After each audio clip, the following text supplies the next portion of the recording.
Hindi ko alam kung paano mahalin ang kapwa babae, pero sa kanya, natutunan ko at ibinigay ko ang aking unang halik.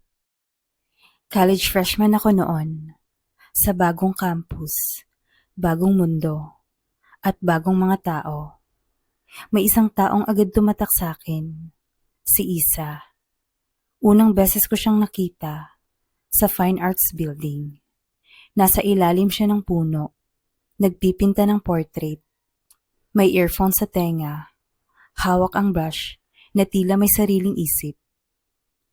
"Uy, gusto mo?" tanong niya, habang inaabot ang extra fries sa akin. Nagulat ako.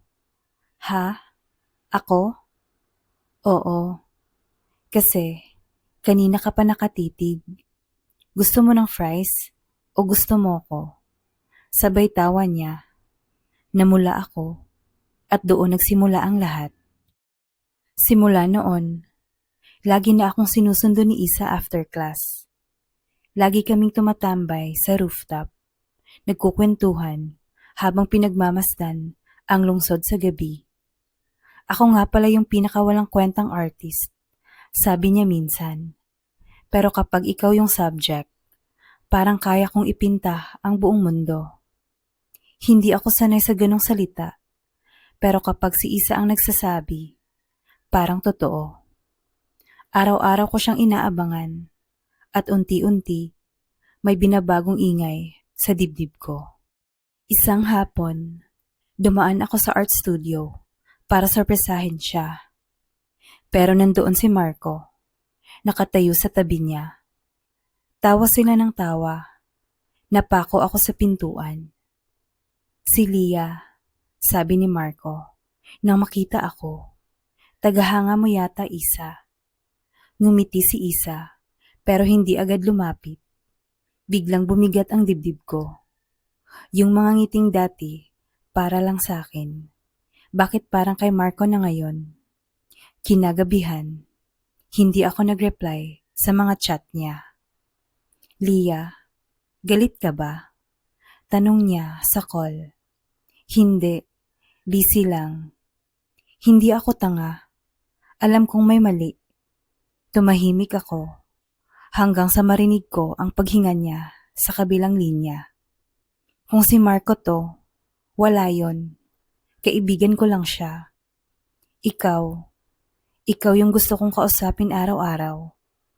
Pumikit ako at may luha na bumagsak. Gusto ko siyang paniwalaan. Pero bakit ang hirap? Isang gabi, niyaya niya akong tumambay sa paborito naming rooftop. "Lia," bulong niya. Ayoko ng paligoy-ligoy.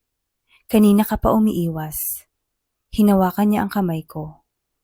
"Ayoko lang mapahiya," sagot ko. "Ayokong isipin mong assuming ako." "Assuming saan?" "Na ako lang yung nakakaramdam ng ganito, ng kakaiba." Nagkatitigan kami. Ang layo ng tingin niya, pero ang lapit ng puso. At marahan niyang sinabi, "Hindi ka nag-iisa. Kasi ako rin. Ikaw lang yung nagpapakaba sa akin."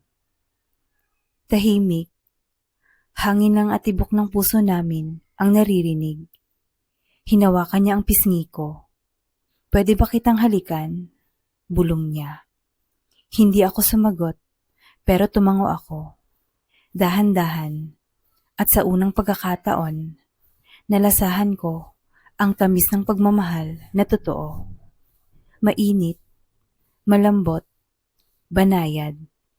Ang unang halik ko, sa kanya ko ibinigay, at hindi ako nagsisi. Simula noong gabi na yon, kami na, pero lihim lang. Sa kanya lang umiikot ang mundo ko. Tuwing break, nagtatago kami sa silid ng arts club. Mga stolen glances, hawak kamay sa ilalim ng mesa, halik sa sulok ng hallway kapag walang tao. Pero minsan, hindi ko maiwasang magtanong, ano ba talaga tayo? Kung ano tayo, tuwing tayong dalawa lang, sagot niya. Mas totoo yun kaysa sa kahit anong label. Pero minsan, ang hindi malinaw, masakit. Dumating ang araw ng art exhibit. Kasama ko si Isa, pero hindi kami pwedeng magpakita ng sweetness. Ang daming tao. Andoon din si Marco. Sa huli, nagpa-picture silang dalawa sa harap ng painting ni Isa. Ako, nakatayo lang sa sulok. Isang babaeng hindi kilala ang lumapit sa akin. Girlfriend ni Isa si Marco, di ba? Hindi ako sumagot. Pero sa loob ko, parang may sumabog. Pag-uwi ko, hindi ko siya kinausap. Sabihin mo nga, ako ba talaga ang gusto mo o si Marco lang ang hindi mo maiwasan? Ano bang sinasabi mo, Lia? Pagod na ako, Isa. Ako yung palaging nakatago. Ako yung palaging nasa gilid. Tumulo ang luha ko. Ako ang nagbigay sa'yo ng unang halik ko. Pero pakiramdam ko, ako rin ang huling iniisip mo. Lia, huwag kang umalis. Pero tumalikod ako. Lumipas ang 3 araw na walang Isa. Tahimik ang araw ko. Walang kulay ang mga koridor. Hanggang sa may natanggap akong mensahe mula sa kanya. Pumunta ka sa exhibit hall. Isang hiling lang. Naglakad ako ng mabigat ang paa. Pagpasok ko, tahimik ang silid. Walang tao. Pero sa gitna, may bagong painting. Ako, nasa canvas, nakangiti, nakatitig sa buwan. Sa ibaba, may maliit na sulat. Ikaw ang unang halik ko, unang mahal, at huling gustong makasama. Hindi ko na ipagkakaila. Paglingon ko, nandoon siya. At sa harap ng mga ilaw ng gallery, sa harap ng sining at katotohanan, niyakap niya ako at hinalikan. Simula noon, hindi na kami lumilingon sa sasabihin ng iba. Hindi na namin tinatago. Naglalakad kami sa campus, magkahawak kamay, proud. Naalala mo? Tanong niya minsan. Dati, fries lang ang inaalok ko sa'yo. Ngayon, buong puso ko na. At tumawa ako. At hinalikan ko siya. Hindi na una, kundi isa sa marami pang halik na darating. Akala ko noon, ang unang halik ay simpleng karanasan lang. Isang kabanata sa buhay. Pero mali ako.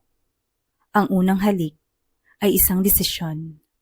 Isang hakbang patungo sa pagtanggap sa sarili. Isang pagtaya sa damdaming hindi maintindihan ng marami. Pero ramdam mo sa butot laman. Sa kanya ko ibinigay ang unang halik ko. Hindi dahil siya ang una kong minahal, kundi dahil siya ang una kong piniling panindigan. Thank you for watching. Please don't forget to like and subscribe. Bye.